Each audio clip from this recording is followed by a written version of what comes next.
So, welcome to today's episode. Whether you're a founder or you're just starting up, you're scaling up, or you're part of a big company and you're more on the exit end, or a professional navigating visibility in a fast evolving world, this podcast is for you. So, I'm Dean Whitby. I'm the founder of Tenacious Sales and Tenacious AI, and I help entrepreneurs, experts, and executives build brands that cut through all of the noise and deliver on results, especially as AI transforms how we do things and things are changing very dramatically right now. So I'm joined today by a very special guest, David Roylance, who is someone who has spent years helping people solve pipeline problems to develop presence, powerful communication, and positioning that leads to real impact. So he draws from his experience as an actor, a former theatre director. And so David helps entrepreneurs struggling with their pipeline who can show up, they may be feeling overlooked, and helps them to make huge career leaps, sometimes up to 38x in terms of promotions or the income that they can get because of how they show up. So today's not a rigid Q&A, is something about visibility and influence and building brands that don't just impress, but actually drive results. So we're going to talk about how AI is changing the game. We're going to talk about and dive into lots of the stuff that David does, why human presence is the new currency, and how to have presence and to show up with confidence. So it's a high value conversation, and I can't wait to get into it. Let's get into it with David now. So welcome to David Roylance. David, tell us all about yourself. I started as an actor and then as a theatre director. And then I moved over to working with what I lovingly call real people after that. And I had the most marvelous time learning 3 years of a professional drama training, one of the top 3 conservatoire trainings in the world. I was at Guildhall in the Barbican way back in the early 90s, and I was there alongside some pretty luminary figures, people like Daniel Craig and Ewan McGregor. I don't know if those names mean anything. They will. We may have some viewers younger than ourselves, David. That's true. Yeah, what I often say when I'm doing trainings is I know James Bond and Obi-Wan Kenobi, and I don't know whether people think that's cool or not. But I used to share a flat with Ewan for about 6 months. I was also in the same year as Joseph Fiennes and Damian Lewis. So we were like a luminary bunch. I formed a close relationship with a lady named Patsy Rodenberg, who's the world's #1 voice coach. And she was head of voice at the National Theatre at the time. And she had her own school in New York. And she was a voice coach to a lot of very big names, not just in the theater, but in the world of politics, that included Barack Obama in his first presidential election campaign. And so I learned a lot about the power of the voice from an impact and an influential point of view. That then, when I realized as a theater director, I had this sort of moment where I was directing a group of actors on a stage, and one of those actors had dropped out, so I had to step into the part that they were going to play. And I thought, oh, this is interesting because I have completely different perspectives when I'm on the stage and when I'm off the stage. And it's very simple. When I'm off the stage, I can see the whole picture. And when I'm on the stage, I can only see the picture as it is from my eyes. So when I'm on the stage, I can miss a great deal of information. I can miss a great deal of knowledge about where and when is the right place and time to do things. Whereas when I'm in the audience looking at the whole picture, I can say to an actor, hey, Sean, if you just take half a step forward, you'll be in light when you say that, and won't go to waste.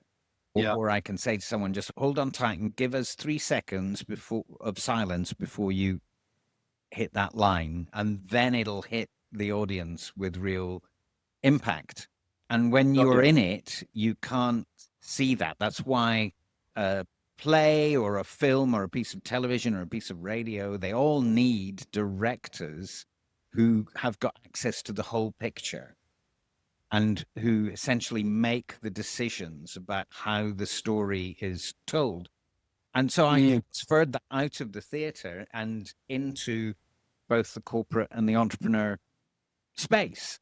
And since Sure. then, I built this company, Speak to Shine International, where I help, say, corporate women get promoted to the next level. Women who are on 99,000, I've helped them to get 149,000 every year in many of the bank and investment banks that we have in the UK. And I've also helped a lot of entrepreneurs create presentations and pitches that sell, that convert at a very high level. I have a client who closes about $250,000 every time she takes to the stage. Wow. And Yeah. I think that's not a bad return of investment of working with a voice coach who's able to see the whole thing and hear the whole thing. Absolutely. I think there's a lot of power for our audience who are listening, whether they be startups, executives who are trying to do exactly what you've just described, or whenever they may be, or whatever their business they're doing. And I find it really interesting what you were saying there about that kind of zooming out, I think, is something that a lot of businesses probably need to do a lot more of, because right now there's a lot of noise. So even aside from how you meant it, I think there's lots of things that people could do, and there's lots of kind of noise when they're working in the business. And sometimes the ability to zoom out, take 5 seconds, look at the data and move on is really powerful. But obviously in the way that you framed it in terms of showing up, it's that be seen, be heard, get paid, and doing that professionally. So what's your thoughts on that, and any advice that you would give to either startups, or they can be executives in large law firms or in the banks, for example, or they could just be starting a business today and they want to know, how do I show up? Visibility is key, and creating the right kind of visibility is key. You can show up, but if you're not showing up in a credible way, and you're not showing up in a way that builds trust, then you can have as much visibility as you like. It's the wrong kind of visibility. So it's understanding things like, if you want more money, then you have to show up at a higher level that says that money is safe in your hands. And so they often say, don't dress for the job that you've got, dress for the job you want to have. It's a demonstration of value. And so the people who pay you, they'll look at you, or look in a corporate organization, the people in charge of who's paying what to whom. They'll look down on all the employees and they'll think one of two things. One, they will think, how much do they cost me? Or alternatively, the other thing that they could be thinking is, wow, what a lot I get. And that's the Going to be one of the difference. two. Yeah. One of them is a commodity. They look at you through the lens of, how much do you cost me? How much does this role cost me? In which case, if you occupy that role and the people at the top are looking at you and that's what they're thinking, you're replaceable. Someone else could come and fulfill that function easily. And it could be that they can get someone else to fulfill that function and maybe pay them less. And so they'll cost less. But if they're looking down and going, wow, what a lot I get, then they're looking at you as an investment. That means they're looking at you, the individual. And we are in control of that. We can all learn how to show up in a different way and in a different side of the coin, aren't we? Yes, and if you're an entrepreneur, we're in a world where there's so much noise, and in particular, there's so much online noise. How many videos do you come across on your own LinkedIn feed that you just scroll past?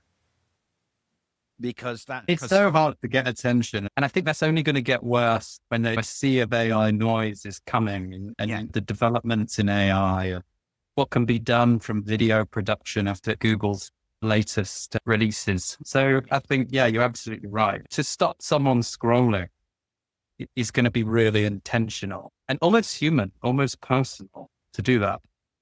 Yes. And I think as AI develops, I think there's something about trying to convince people you're real when you're not. Yeah. That sets off something in the deepest recesses of the unconscious mind of the watcher. And for anyone who's thinking, I wonder if what David actually does works, then I'd be an advocate for that. I've had sessions with David to understand how to talk, how to show up. And we use that, this myself and the team every day. So it's a really valuable, and it does change the way that you think. And actually it changes the way that people treat you. And on that, we've also, that might be helpful to the viewers, less so maybe for those law firms and those venture firms and banks that we're talking about on your side of things, David, that you would work with more. But for the startup audience that are also going to take on board the things that you're thinking, I put together a little ebook, which is called Walk, Talk and Act, which I'll put a link in the comments to the ebook afterwards. But the reason I did that, I remember when I was 18, when I first started out, David, and I went into sales and I was selling timeshare. And I know that's got a dodgy name or a dodgy connotation to a timeshare. But basically, my old boss said to me when I was 18, you got to walk, talk and act like the person now, Dean, because you are 18 years old. And so you're going to have a natural problem, which is if people are going to buy owning their holidays from you, they're probably not going to believe that you've had the holidays. So you've got a harder task than anyone else. You've got to walk, talk and act like someone that you're not. How you dress, how you sound. So all of that kind of, I took in back then and had a really valuable impact because I was in a room of kind of 50, 60-year-old salespeople, very experienced selling. And my numbers were up there competing with them, which flabbergasted everybody. But it was taking that seriously, that walk, talk and act. So I'll put that book in the bottom, but I think that leads into how they could get value from the things that you're talking about today and take it seriously. I think when you're at a startup level, then the best way to get any kind of visibility is to show up in a face-to-face, physical, three-dimensional form. Find places and find people to be in front of and really dig into your network of people who already trust you. Yeah. Particularly if what you do is sell a service rather than a product. If you're selling a service, it's a different game because products are always to a certain extent commodities. Their products are often defined as commodities because they're something you can get somewhere else. Yeah.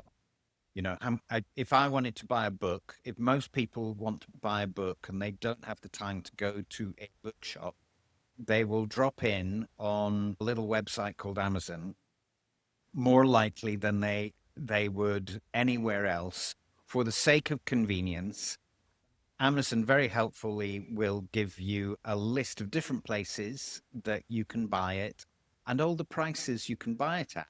And what most people will do is they'll go to the cheapest and click. Because Sure. when the book comes through the door. Not the same for the service, though, where they're looking for trust. Exactly. And this is where a lot of people at startup level make a huge mistake.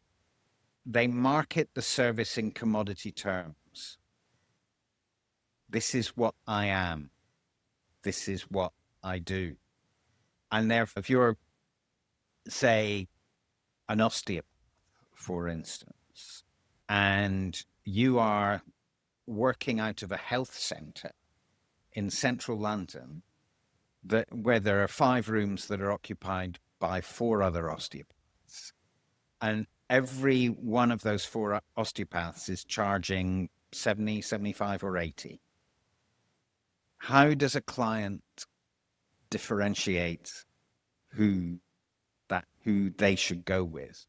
Oh gosh, why? What is it makes you 80 and not 70 per hour? Are you better because you're 80 an hour? So I want to bring something in about AI that I think levels the playing field and makes personal branding a little bit more important, is that maybe the difference between one osteopath and another in the past would be that the time that they've been going means that one makes more money than the other and has a bigger client base, thus maybe has more money to spend on marketing. Historically, that means that you're probably going to have more of a presence, more social media, more content, and more ad spend, which equally means more clients. And it becomes a kind of good vicious circle. Yeah. But actually with AI and the way that's coming along, that almost any one of those osteopaths and any new business could have social channels on Instagram, TikTok, even YouTube, much quicker with a much less budget. Almost everyone can have the same content. So if you have that sea of AI content, the only way to protect against that is possibly the personal brand that you have, how you show up. Totally. I agree.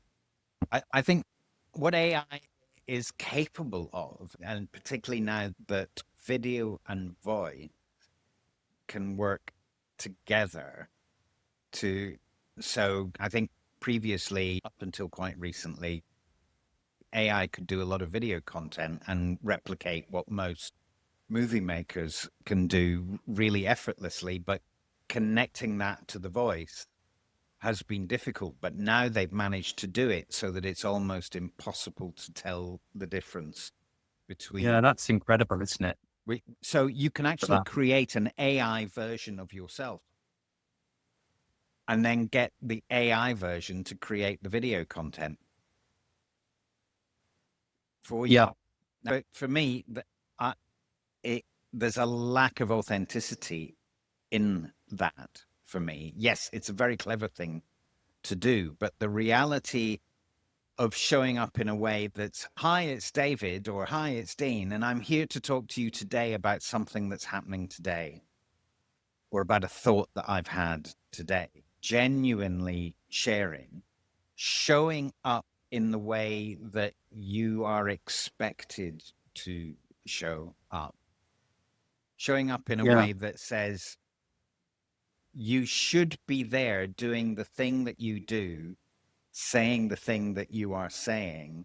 And the more you do that, the more I feel that I am safe talking to you.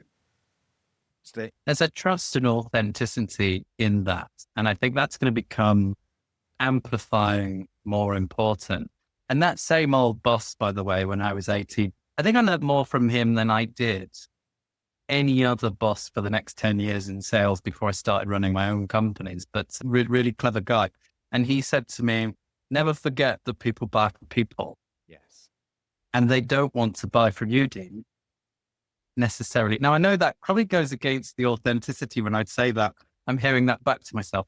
But actually the truth is that people buy from people. Sometimes people want to buy from someone that they want to buy from. And for me, it's showing up as your best self, as authentically as you can, but in a way that allows people to buy from you and work with you. Yeah.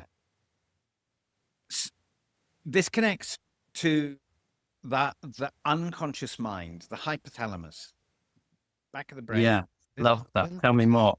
So, say that again, but for our viewers. Hypothalamus is the unconscious mind. It's the earliest part of the brain to grow within any fetus. So it's got massive capture on our behavior, and it decides what is safe and what is not safe for us. Because if we had to decide what is safe and what is not safe, and we actually had to think about it, by the time we came to the decision, if it wasn't safe, it's probably too late and we're already eaten by something, or we've already fallen off something, standing on a ledge on the end of the cliff going, hang on, I need to think about whether this is safe or not. But the hypothalamus does that work without you knowing that it's doing that work. Now, the hypothalamus came into being when we became human beings, and we all lived in caves. And at that time of human development, it was a big deal that you could run fast enough to escape the saber-toothed tiger or whatever was chasing you and wanted to eat you. When it became such a strong part of the human experience, it was really good at giving people the adrenaline to run away from danger. Now, every single one of us and everyone who might be listening to you and I talk is descended from the people who ran the fastest, Yeah. because those that didn't got eaten and didn't, in the main, didn't live long enough to produce children. So here we are, all descended from those people with highly developed hypothalami. So ours is highly developed. And even though there are no saber-toothed tigers in the environment in which we live, it's still highly attuned to do anything to sabotage us when it decides we're in danger.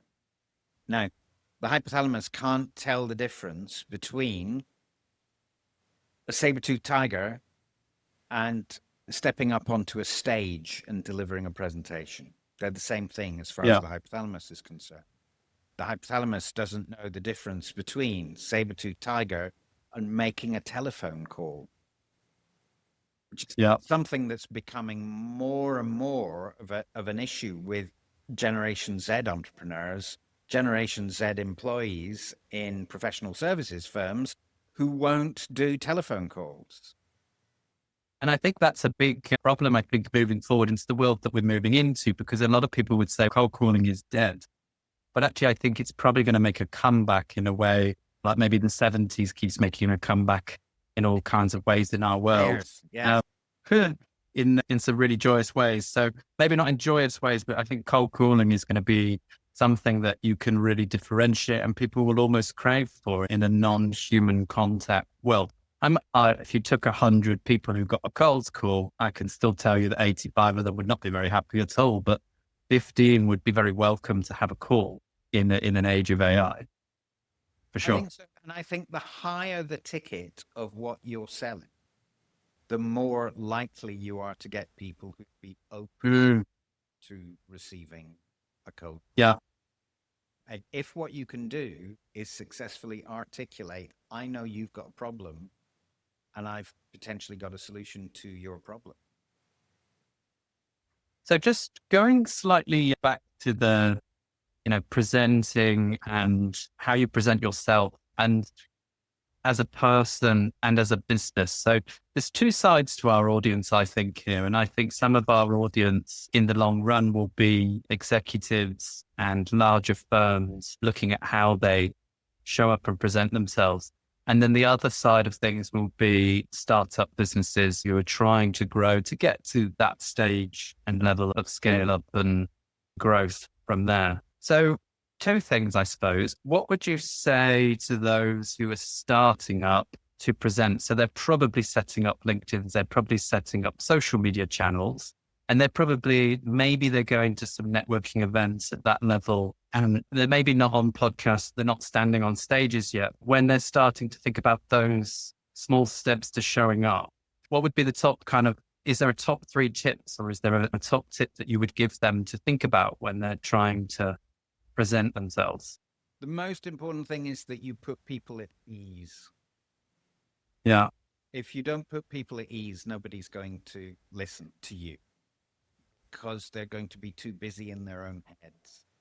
And human beings, as rapport building creatures, will adopt the breath pattern of the people that they're in conversation with, or the person who's most dominant in a room if it's a group environment. So the way that you breathe when you are in some kind of leadership position defines the response you'll get from everyone in the room, whether it be you leading a team or you reporting to a board or you making a pitch to a potential new client. The way that you breathe defines the whole experience for the whole of the room, and will then define whether you do well in that environment. Because if you put people at ease, they will want to have you around more. Then the second thing is that you need to have clarity over your story and how that story fits into your value. Yeah. If you want to earn more money, create more value. Good tip of that. Yeah. Most certainly that's true. You've got to get people thinking about the possibilities that exist in connecting. And so people do that through your story and through you articulating your story in a way that makes them think what's in it for me. Because nobody Yeah. cares what you do until they know. I think that's the interesting thing, isn't it? Because what a lot of the big mistake that a lot of startups make is they get very excited about what they do and they just want to tell the message, and it all gets a bit selfish and needy. And it's about reframing it to, but how do I help? And that's a very different mindset, and what's in it for whoever's going to show up for me. And then it all becomes more natural and more easy than when if you stop selling, you sell more, almost. Yes. Yes. I never sell to the room when I'm networking because I'm always looking to see how I can help the room. And number two, I'm presenting the opportunity for people to step forward and move towards me. Oh, that's interesting. My story about what I learned as a director, being able to see the whole picture, has a lot of resonance when I go into the banking space and talk to those women who are stuck within the banks, wondering why they've occupied the same role and earned the same amount of money for the past 5 years whilst they're watching other people around them being promoted. They can see from the way that I tell the theatre story that there's a potential that I can come into their environment and be able to see the things you can't see because you're in that environment. Because I can read physicality. I can read people's voices. I can read eye contact. And they can say, this is what happens when I go in and I have a meeting with this boss. This is what happens when I get on the conference call with Hong Kong. Or I can interpret stuff that they don't know how to interpret for themselves. And that makes it possible for them to change how they're showing up, what it is they're saying when they speak, so that it lands with an impact. Means that all of those people go, oh, I never knew that about her. Yeah. And I suppose that depends whether they invest in themselves at that point or they don't. And I think on that point, whether they are high up like that or whether they're starting in business, because I'm going to ask you the same question for those that are slightly higher up the ladder. But I think for those that are slightly down the bottom and maybe they can't at this stage afford to hire a David to help them to show up, or maybe they can and they're a startup with some funding and some backing, to be either side of the coin. But there's almost no excuse in terms of investment for yourselves these days. If you are doing a startup, then, it's how much time you invest. If you should work just as hard on yourself as you do on your job. And Yes. And the information there at the moment, like I consume a lot on YouTube, and I'll use the AI engines like ChatGPT, for example, to almost eke out information or have a conversation. I sit and I'll have a conversation with Gemini on my Samsung phone. Actually, I find that she's the only one who really understands me very well. So we have some lovely conversations. But YouTube, there's so much information out there. You can use TikTok as well, like a university. So if you're a startup business and you're thinking, how can I learn some skills? If you're prepared to this, as I think it was Steve Jobs put it, you have signal and you have noise. So noise is like the TV, the radio, the football, the going to shows, or anything that entertains you in that argument is noise. But if you're starting a business and you really want to grow to 6, 7, 8 figures, of course there's balance. You want to have a good life as you grow that business, but there's signal, and signal for me represents learning. So that even at that level, they might not be investing financially in themselves, but they can invest the time in themselves. to do that. But moving to the other levels, if you think those higher level executives, the ones in the bank, etc. So give us a bit more about what they could do to invest in themselves over and above what you just gained. If I were to suggest, if you were able to earn an extra 50,000 a year for the next 10 years, if you were on 99,000 now, and it were possible within 12 months to earn 50,000 more than you are earning, and knowing that you're going to continue working for a minimum of 10 years, that means you're earning an extra 500,000 that you wouldn't have earned unless you invested in yourself. And so then the question is 10 or 15,000 too much for you to invest in order to have 500,000 over the next 10 years that you wouldn't have? And what would that mean to you? I think that's really important, David, as well. And I think that comes down to who you are as a person, because it's okay. And some people are just happy where they are in life. Yeah. And they sit in that kind of happiness, work-life balance side of things. But some people just want to push for that little more, in which case that seems to me a fair kind of trade for someone to invest in themselves. I think it is. You know, people can be resistant to investing in themselves, particularly when living in an economy where everything appears to be going up, and the money they do have seems to be going less and less than it was, say, a year ago. Then it becomes very easy to go, oh, I'll just hang tight. The thing is that life is short.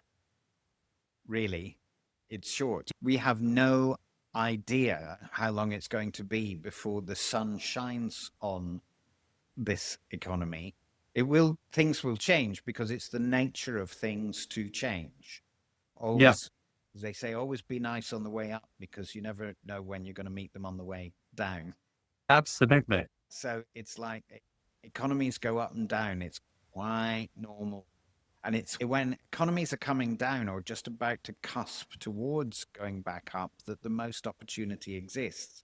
Opportunity never exists when you are most likely to afford it. Really. It's always, now's the time. When they're saying to you there are no promotions, don't believe it. It is not true.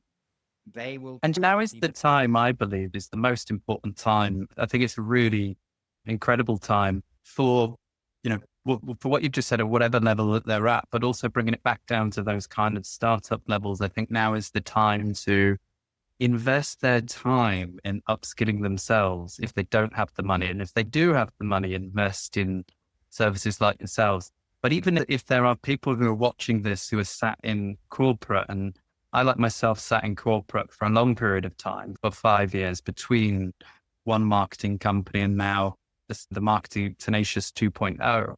And 5 years is a long time in corporate, in a good, high paid London job, a currency strategist. And I remember thinking, okay, actually, I don't think I didn't feel balanced. And actually, it made me quite sick at the time. I had some real bad health issues, heart palpitations, dizzy spells. I was out of balance and wanted to come back to doing something that's a bit more balancing for me and more not within my skill set, because I would have said that I was quite successful in those roles, but more authentic to who I am and more balanced to what I want to do. But if there are people at home that are sat in corporate, what you just said about them, maybe it's at a time when maybe it feels like you don't have the money, or there's always going to be an element of risk in terms of starting your own business. So if you are thinking about it, you still have your time. You could set up something on as a sideshow to the corporate role and build it before exiting, etc. But they still have that time, and it's a great opportunity right now, the way the world is going. I helped a lady who was a Pilates instructor at the weekend, but was in Canary Wharf working in a big bank during the week. And the way that we started working together was to work out, what is it you need to replace? Mm. She worked, I think, 4 days a week. And so she had Friday, Saturday, Sunday that she could work on her business. And of course, as a Pilates instructor, if you're comparing yourself to other Pilates instructors and you're pricing yourself like other Pilates instructors, that's a road to madness. So we worked on a way that she could sell her abilities at a high ticket level. And we got her earning, I think it was 38K per year out of those 3 days that she had to do the Pilates world. Now, 38K was what we needed to replace. And then I coached her into it through the process of writing and then handing in the letter of resignation that gave her the rest of the week Mm. back to then take the 38K that she was earning Friday, Saturday, Sunday into something much, much bigger because she had the week available to her. And when you went into that journey, so there's a lot to think about in terms of performance. And also, I think leadership also. So probably the performance at leadership level or what she was just about to go into.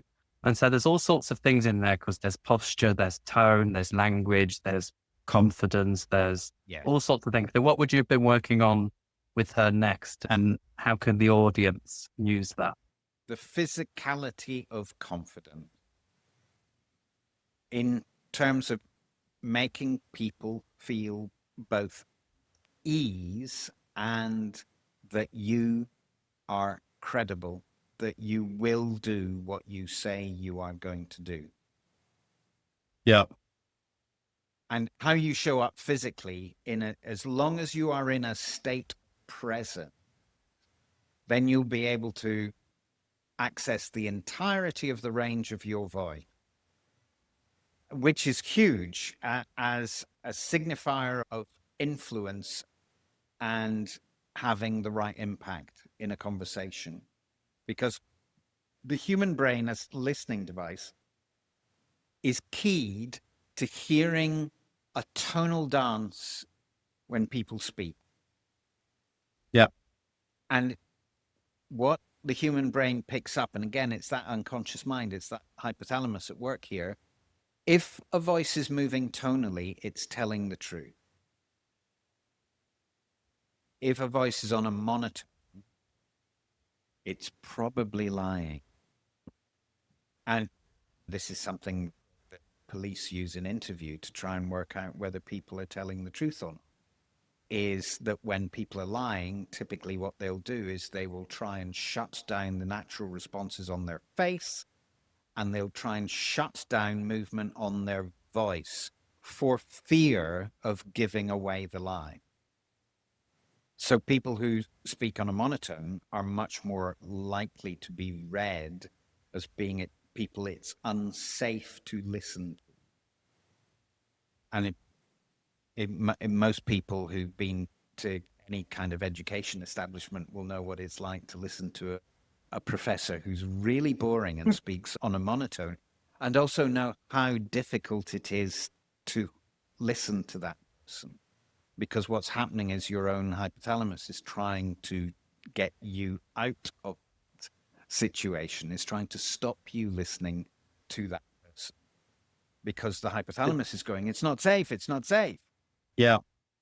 And the thing is, if they weren't physically in a position where they were too tense to be able to access the entirety of their range, the voice will work naturally, absolutely naturally, once you're in what I call a state of presence. I think there's almost an exercise there, isn't there, that everyone should do wherever they are right now, and which is go and open up your social media platforms and go and have a look at people who do very well when they're presenting their socials. When I say, I mean in terms of views and followings.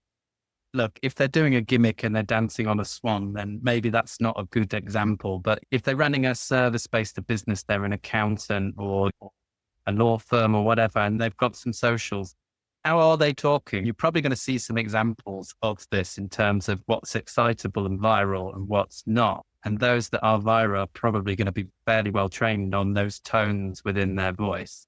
Yeah, they most certainly are. I had this experience a couple of weeks ago when I went to my son's school graduation. Interesting. I was in the gym hall where they were holding a little coffee and tea celebration afterwards, and suddenly this voice behind me went, "Oh my God, it's the legend!" And so they all then started demanding that I sign their shirts. "Oh my God, I follow you on TikTok. It's amazing." And I've got this sort of following on TikTok that are pretty much all the young men in my son's class, which is a sign. Look, it's really easy to create a following. Now, the thing is, can you create a following that's willing to pay you? Because I'm not interested in taking money off of any 15, 16-year-olds. I'm glad they follow me and I'm glad they love it. If I can create that sense of, oh my God, it's the legend there, then I can create, oh my God, it's the legend somewhere else with another group. And also, I think it's about creating, I think we've talked about it a few times, that trust and that authenticity. As we show up, if you show up, David, for the clients that you're looking for, that some may be on TikTok and some may not, but there are other channels as well. Yes. But I think whatever channel that they're on, those people that we're trying to find will be trying to show up not for the likes. And in this day and age, we judge whether somebody's good on camera as how many likes they have and how many impressions they have. So for anyone who is new and is starting out, I would ask them to look at this as like a weighing scales and a balance between, are you trying to be an influencer, in which case you might very well be turning your paid audience off, but thinking you're doing very well because you're getting a lot of followers, but followers don't equal an audience. An audience for me is someone who tunes in because they value what you're saying and they like what you're saying. And so they want to follow to hear what you're going to say next because it has value to them. So that's an audience, very different to followers. You can have 1 million followers and only 10 people actually, care. Yes. So it's that balance. Try and stay authentic to who you want to be your audience and still try and get enough views and traction. So I have a rule of thumb about marketing and sales. Yeah. And that rule of thumb is marketing is about two things and only two things. And they are attention. Hello, I'm David over here. And curiosity. That's it. Yeah. Not interest. Not yet. Because interest is for sales. Interest is for when the conversation is open and that person is ready to have that conversation where they know that they're considering buying something. Then you can take that curiosity and turn it into interest. So everything you do on social media is marketing. You're creating attention. You want to create curiosity. You want to have people go, oh, that's interesting, or that's new, or I hadn't thought of that. When you're showing up, you've got to create some kind of curiosity. I wonder what it'd be like to have a conversation with that person. So I'll dive back into the point you just made then. So I always say to businesses when they're looking at, because if they think of their sales and marketing like a funnel, because I absolutely agree with you, there are two. Sales and marketing. Sales starts when somebody wants to know, okay, so I want to work with you. How does it work? And marketing is about who are you, awareness of who you are, getting to like you, believing that you can do what you say you can do, and then believing that you are the person that can do what you say you can do for them. So people buy from people. And so the marketing funnel is you take people from the top of that funnel, which is, can I get them to like me? Can I get them to follow me? Almost to, can I get them to be part of my audience and then trust me? And they're moving down the funnel now.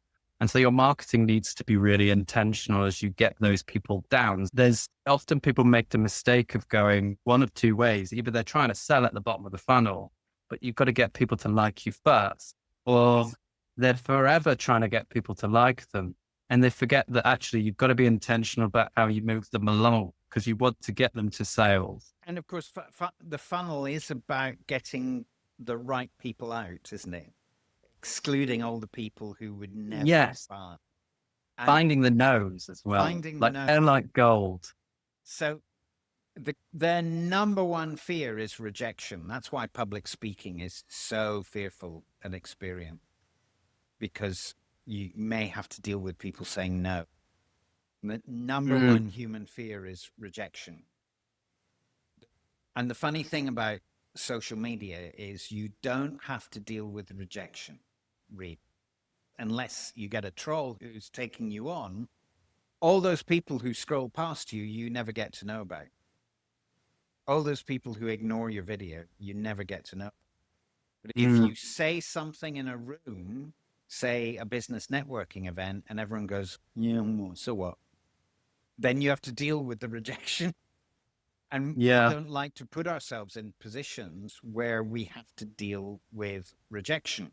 And so when you've got everyone at the top of the big funnel going, look how many followers, and everyone like me, please like me, and let's not move from here because the feeling is so nice, that they then don't tackle the next bit, which involves taking some risks and actively seeking to be and qualifying out. There's something that Stephen Bartlett says that you have to piss off 80% of the room to really find your true 20%. I think is what and I'll quote him on that. There was the swear word in there as well. And I find that fascinating because we're all guilty of it, of being too nice and not being almost as really, the magic is in our real authentic selves. Of course, you need to be able to be trusted. And so you can't, you maybe can't talk how you would talk to your daughter or your son, for example, but it would be inappropriate. Inappropriate, absolutely. And if I showed up to a professional engagement and spoke in the informal way that I might speak to my family, it would be massively inappropriate.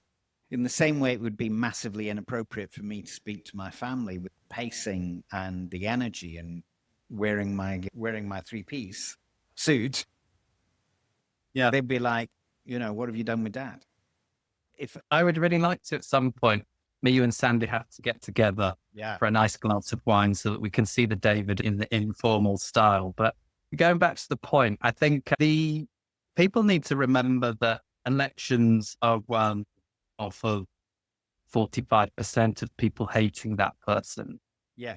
And only 50 on fine margins. So for anyone who really wants to do the well. way it works in the UK, we can still have a prime minister with a majority with 70% of the country hating that person. And that's quite common. Yeah, it is. And what I think is interesting is one of the many things, the main challenges that salespeople have is the refusal to break rapport and actually ask the question, so shall we do it? That do it in the right tone of voice. Yes. Yeah. So do you want to explain the difference between that question? Give them that question in the two tones of voice, David. So I talk about the voice there being a huge range, and within that huge range, there are three different voices. What I call the warrior voice, which is the voice of credibility, the lower notes of the voice. What I call the heart voice, which is the center of the voice, and the voice that we use when we're showing an interest in people, when we are building rapport with people. So it's a voice of safety. And then the really high notes, the head voice, which is the voice of enthusiasm, that I normally tell my clients never to use in any one-to-one conversation, but can be useful when you're doing a sales presentation if you want to get big emotions in a room. But to focus on this, the heart voice is the voice that salespeople are often most comfortable with because it's the art of building relationship and rapport. And so they get addicted to the rapport and thinking, this is going well. And then they think, God, I have to ask for the business now. And If So they scary, if, isn't it? it's scary. If they say no, I've just ruined the whole relationship. So then they start second guessing themselves and thinking, I haven't done enough yet to ask the question. And the thing is, you have to transition into the warrior voice, the professional, credible voice, and go, so shall we do it? If you're in that heart voice, every statement you make will end with an upward inflection that suggests question. And when you move into the warrior voice, every sentence you say ends in a downward inflection, which suggests statement of fact. This is what's going to happen. Now, politicians use this all the time because they go warrior, statement of fact. When you elect me, this will happen. And then when they get in, they go into heart and go, oh, there's a great big black hole and we can't do that anymore. And so that they use different aspects of the voice to be able to make promises and then break those promises once they're into power. It's interesting, isn't it? I find that because coming from a background 10 years in call center management, I would have had 100, 150 maybe people that managing in terms of sales for all sorts of different sectors over those years. And the 5 years, then there's my own businesses and the people within the marketing agencies that we've had. And then there's the 5 years that we had in corporate as well as a head of sales, where the SDRs, as we would call them, sales development representatives that we would have. And in the currency world, most companies would have, I don't know, maybe 5 to 10 of these SDRs that come in, and they come in really young and they come in really eager and they want to get on the phones, and then they get in front of people. But they don't know any of this in terms of, so for them, how they show up in terms of their voice was not something that we actually ever trained them on. What we did train them on is some more kind of psychological sales around how to frame the conversation so that they can ask for the business comfortably. So things like, and the reason I mention that, because I think both things are going to be really important for all levels, the executives, but also the startups, all those looking to set up a business, is that if they use upfront contracts and every time they have an interaction with somebody, they say to them, is it okay that at the end of this conversation, I might not be for you and you might not be for me, and we'll just call it a no. And if it's not a no, then we'll set some next steps, which completely reframes the conversation to allow them to ask for the business, but not only that, to ask for, so is it a no then? No, it's not a no.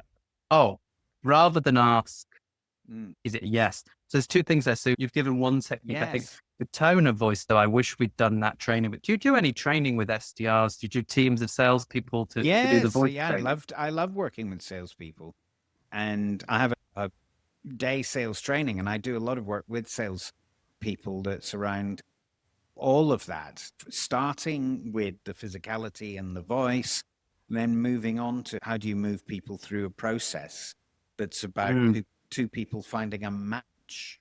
I think of sales as the discovery of a match. Are you and I a match to get you a result that you actively want to have in your life? And if if the answer is yeah, let's have that conversation, you're in really good sales. You're in a sales conversation, and you move people through an emotional process that leads them to have clarity, leads you to have clarity about them. If nothing better than working out, this person's a nightmare and I don't want to have anything to do with them.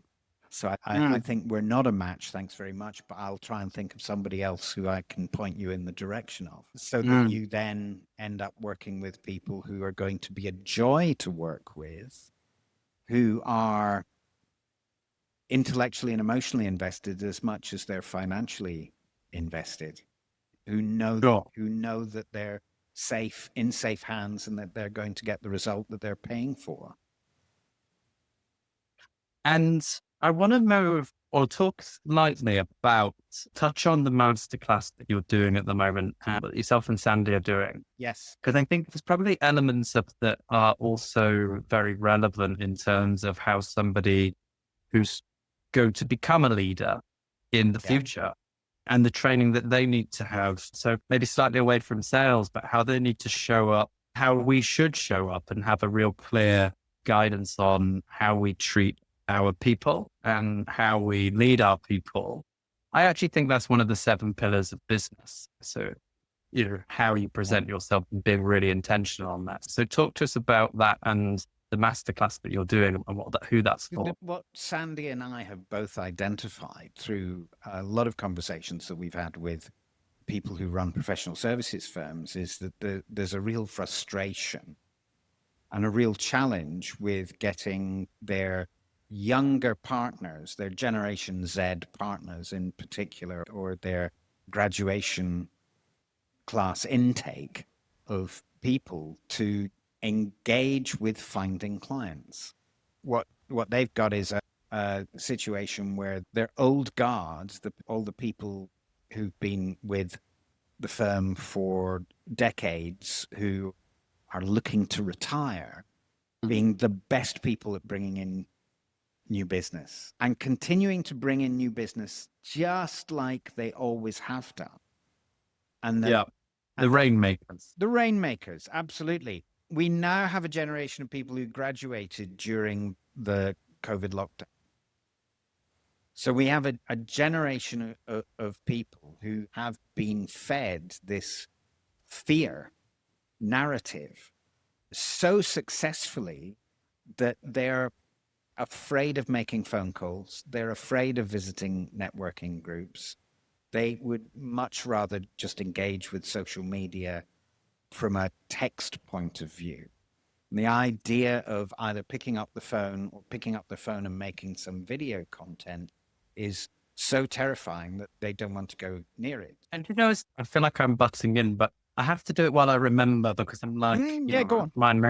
My memory is awful, David, so I'll forget. But I think as well, because I can see a lot of people would be listening and thinking, that's just easy, David. They'd be screaming at the screen, that's easy. Just get the old guard to train the new guard. Seems really simple. So that's the logical where the brain would go. That's not the problem, because they just trained them. Yeah. However, I saw this firsthand when I was, as I say, head of sales is that we used to have a saying that our big hitters and our rainmakers were people that were subconsciously genius.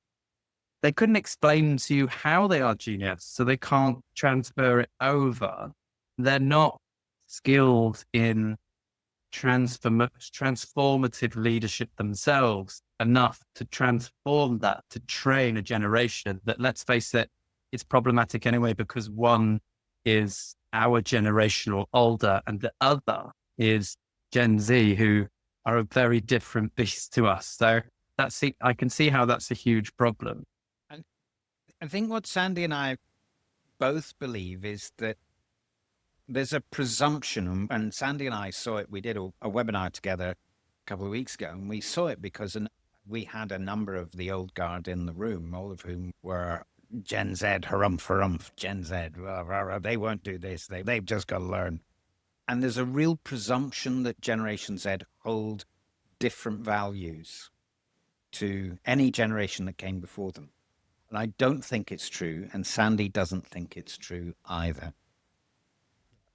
They express different values. Yes, that's true.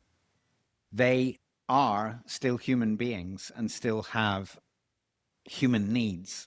For instance, they're really resistant to the idea of sales, but they're really open to the idea of contribution.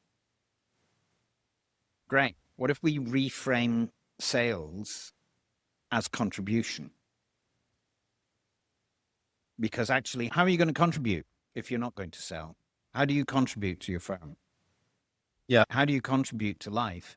If people have got a real problem and are in a lot of pain, if you're a family lawyer, for instance, and you won't go out and say, I am a family lawyer, then what about all those families that are really struggling? What about all those single parents who are drowning without How some can you help?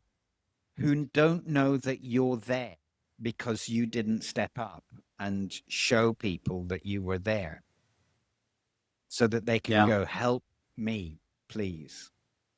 So the only way to really contribute within your role at any of these firms is to sell. What if we showed you how you can sell in a contribution way, which is about helping people, where the majority of the energy is about building that relationship with the people you know that you can help, rather than about getting them to sit down and sign a contract. Of course, you're going to have to get them to pin down, because you can't actually help people until they paid, because nobody pays attention until they paid. Yeah. And I think as well, I think there's an even wider audience of value in terms of what you've just said, because, the amount of times that I talk to businesses about personal branding and showing up and what they might need to do more this year than they did last year. And certainly in the world that we're going into, we talked about AI, sea of content, and personal branding being very important, how people show up. But over the years, in the call center management through to head of sales, etc., I think you always had the rainmakers, the ones who either couldn't tell you how they do it, but there were things about their tone of voice, their believability, the skills. It would be in a layer and layer of skills that they would have, that there's so many skills spinning at one time. They can't explain to you why they're good, but they are good, and people lap it up and it works for them.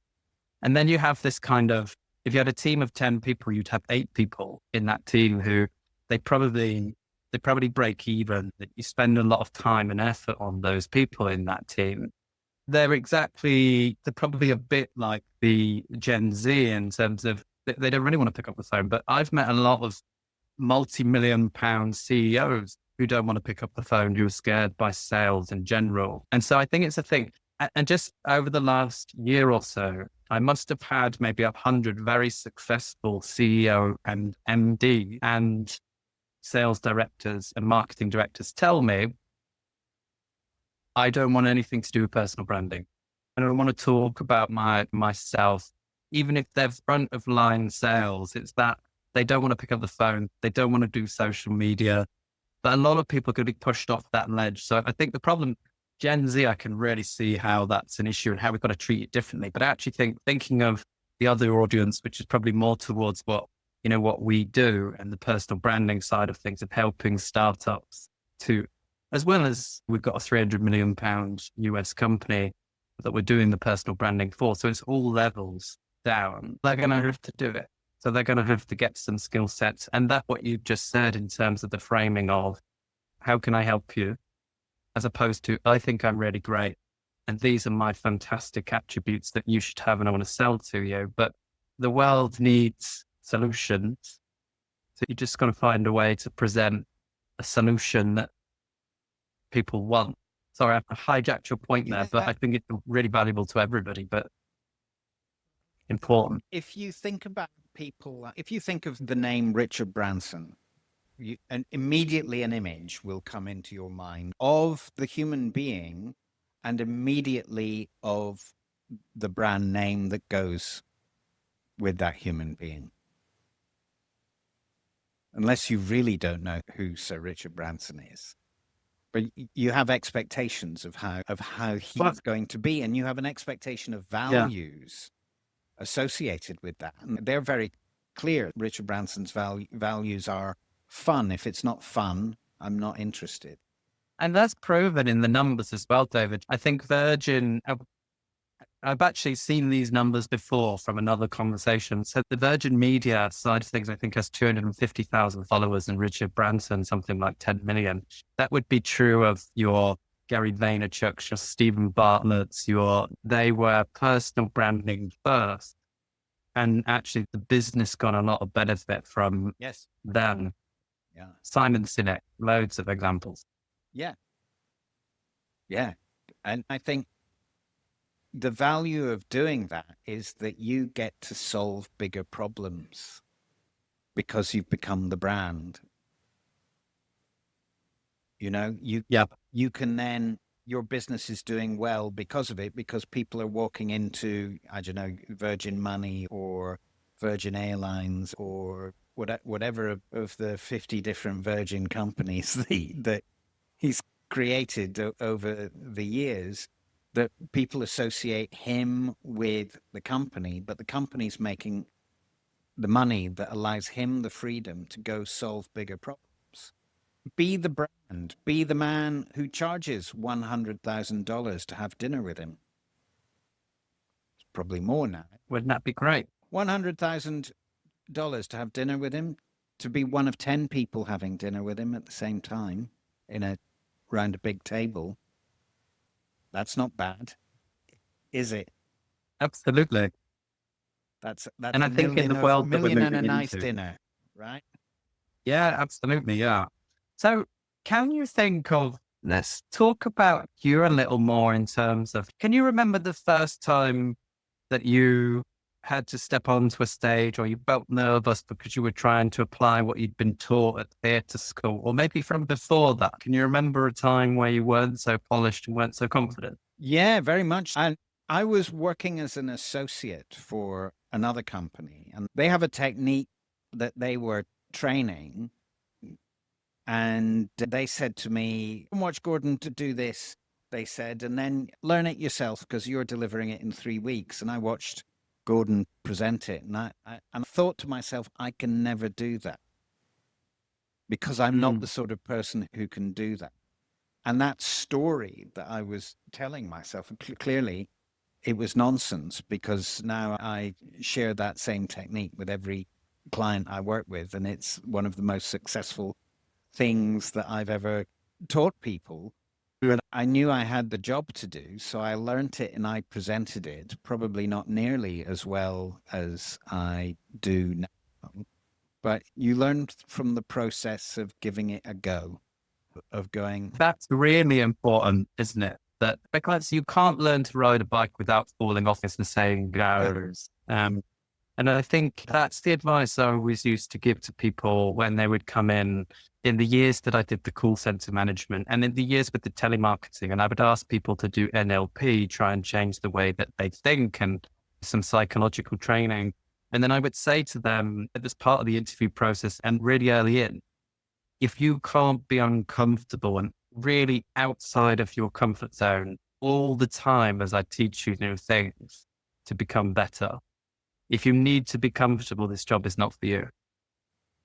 Yeah. So that people could learn, they could learn and then fail. And then saw it like spinning plates. They could learn one thing and they could fail it a load of times, almost to the point they want to give up. They say, this is not going to work. A bit like if you taught someone some voice techniques, but it's probably just that they're not applying it in the way that it needs to be applied. But when it lands, then they go, I get that. I understand that. And now I believe it. And then you give them a new one and they spin a new trick. So what I'd say to our audience, especially if they're starting up a business, is go and fail at everything. You look at it as a 2-year plan, not a 2-month plan. Fail at everything because you're just going to pivot and learn and become successful.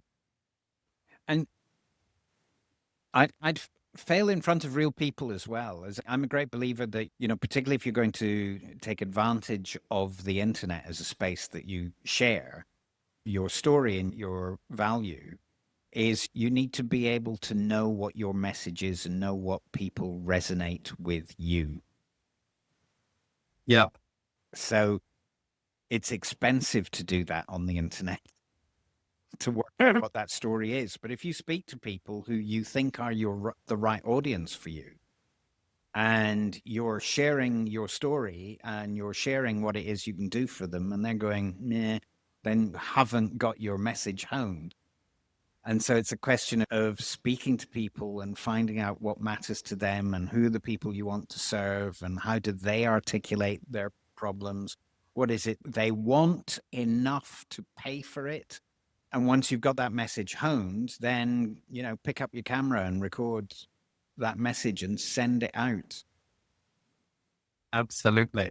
Yeah. Start and fail quick is another saying that I love. Totally. Yeah. And I did an exercise yesterday, David, where I sent some videos out to people in my phone, which was a really interesting exercise. So I recorded 4 videos.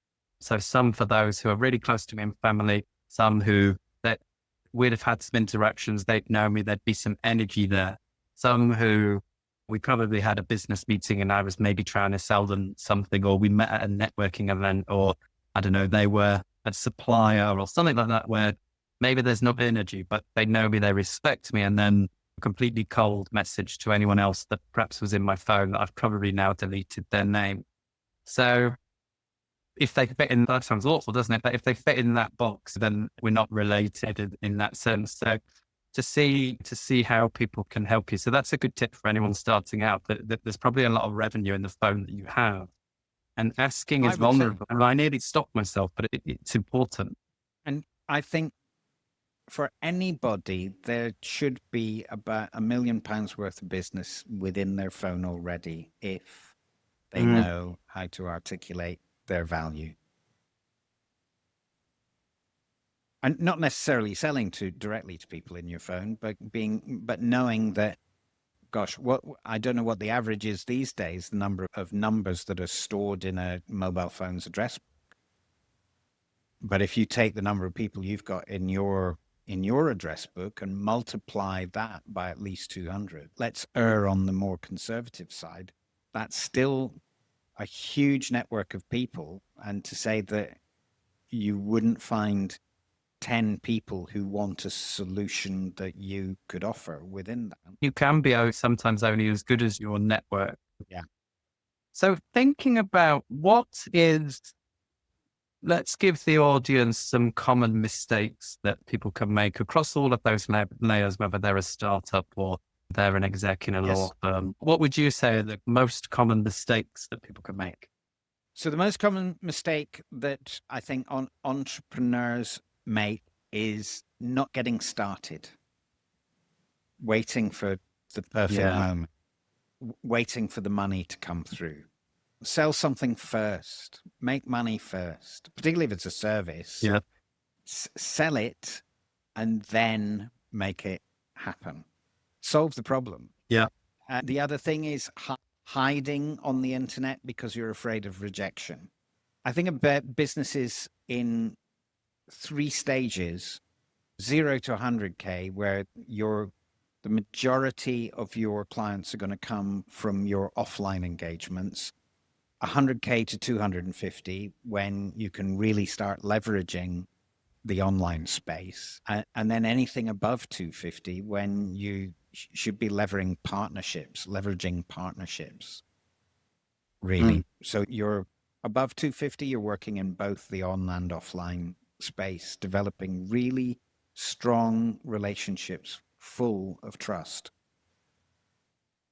And I think actually there's a flip flop there, because I understand the reasons that you're saying, the kind of the offline space and the networking and that kind of those things for the up until the 100. But I think the world that we're moving into is going to change that. And I think that people, to differentiate, if we say that the only way to protect against AI is to have a personal brand, and then I think you might find that even startups are going to be scrambling to have a voice online to differentiate, because they can actually now do it a lot quicker using AI than they can do the same job as the 250 company. So I think online is going to become a lot more important for people to not dismiss, because there's such a huge opportunity. And actually often those bigger companies and corporates, they don't want to change. They're slower to change because they have what they have and they do what they've always done, but they might miss that mark. So there's an opportunity for balance there. Yes, I agree that what I'm really thinking about is getting your story together. People wasting time on when they don't have their story together and they're not actively engaging with people to be able to work out what resonates with their audience. I reckon you absolutely have to have clarity on that before you start to the online space. And that may come long before 100K, but I think there's the one thing that AI cannot replace is high ticket sales. And so if you're selling something that is high ticket, you need to have a personal brand. You need to have visibility. You need to have opportunities that people can look into your eyes whilst they're listening to see your face move, see your hands, and create some kind of relationship. Can you say that bit again, just because I had a call come in on the phone, which is typical, but just say that last bit again so that we get the gravitas of that. So the one thing that AI will never replace is high ticket sales, because people will need to see people's eyes to know that exchange of money for service is not going to waste. Yeah. People need I to see think faces, people need to see hands, people need to know they're dealing with someone who they can trust. And that can't happen through an AI. That can only happen. And I'll give you an example of that, because that's something that I've been talking about quite a lot within webinars recently. And for those that don't know, we have on the marketing services side of Tenacious Sales, we have a lot of clients who are accountants. And so when I'm doing my webinars and we're talking about how to dominate with LinkedIn and ask engine optimization and personal branding, and there's a slide in there that shows, I think it was PwC had said that 95% of accounting tasks that can be automated will be automated by AI within the next 2 years. And so when there's always this reaction from the audience that, because I think a lot of accountants are in the belief that no, it'll never replace what we do, but a lot of the tasks are going to be replaced by low cost tech that why wouldn't, once it gets to a level. But I think when we talk to them about personal branding, there's still this resistance between, when you think of service companies like accountants, they're set in their ways, they do what they do. But when you say to them, look, if you have 100 accountants and they all do advisory, but they're still very reluctant to do the personal branding because they know there's a lot of failing involved, and they want to sit comfortably in the comfortable space. And to change it, they've got to go into where the magic happens, the uncomfortable zone. Yes. Wholeheartedly. The AI will replace a great deal of the grunt work that, say, an accountant will have to do. But it won't replace the personal insight of being able to sit with a business owner and go, put your money here, or pay off this, or to move this to here. And that's what you're paying for having an accountant for. Especially if you have one that is forward thinking. I look at accountants in two ways. There are still accountants who just record what happened the year before. And there are accountants who have a good, strong partnership network, or they're experts themselves in things like capital allowances, foreign exchange, sales, marketing. So an example, the CFO Center, who I have a lot of good friends who work within the CFO Center, and they would help people with all sorts of tasks, help businesses in terms of a growth and an advisory space. So I think there's that. If you've got an accountant who's doing that, there's the kind of how you get along with them, what they offer to you is going to be a big difference. And then how you present and drop them into the top of your funnel in the first place is all about you. It's that bit. How do you get them into the top of your funnel? Because you know that you offer them some good solutions and they're going to like working with you. But how can they decide if they like working with you if you don't show up and show your personality, Exactly. You need to be fun as well. That's an important thing. Yeah. Can you do the job? Will you hurt them or will you help them? And will it be fun to hang out with you? And also I'd add to that a fourth one, which is how do you make them feel? Yeah. And being intentional about that. Yes. Because I think people would buy anything if you make them feel the way that they want to feel. And there's a thing that accountants are not particularly comfortable with. So it is making people feel stuff because they're more logic. Yeah, absolutely. It can just be a task orientated, transactional almost in some cases. Which is where they'll be most comfortable. I'm fascinated to see where that goes. I'm mindful as well. We're probably about on the money for time. I think we are. But that's a really great discussion in terms of there's loads of things in there. Yes. Let me know. I really love what your team did with the video. That's really good work. Yeah. So feel free to leverage that. And I'll start looking at doing another one, and I'll do a couple of those every month on the content that you send me. So That's relatively straightforward. So, David, this was genuinely really insightful. I thank you for the value, the stories, the wisdom as always. And any final words you'd leave the audience with? Life is short. We haven't time to not be visible if we want to make our own life and our own story happen. If you remain invisible, you live somebody else's life. So as scary as it might be to create some kind of visibility, get started. Find your audience and serve them. Never a better word. I love that, David. You've been brilliant. Appreciate your time and enjoy the rest of your day. See you soon. Take care. All right. Bye-bye.